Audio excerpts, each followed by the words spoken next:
本人述刊客家名录学院明日1学2新聞，突然9月28號新生節，高雄新莊自身廟就為期盼指控發通，莊民始終強下表達對控制嘅建議。控制廟原本係由因素演嘅所在，過後改做沙堤發通中心，還係繼續保留服侍自身現實嘅傳統。這點係用客莊從頭看到嘅三獻禮，由理性主持，結合在地嘅傳統信仰，老客家八音，呈現莊嚴度高有地方特色嘅儀式。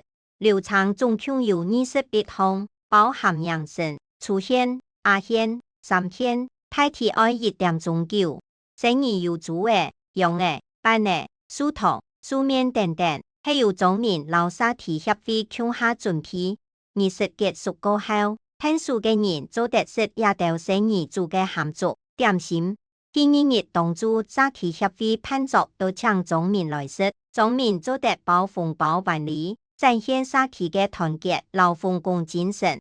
新莊控制廟融合主演歷史老民間信仰，發展出特別嘅指控樣式，展現三大地區當層嘅文化意義老在地精神。以上係客家名錄學院嘅報道。接下來會教大家今本日嘅明日1學2就係控制。新生節有人拜拜控制，新生節有人拜拜控制。唔學為忙，下一拜章來了。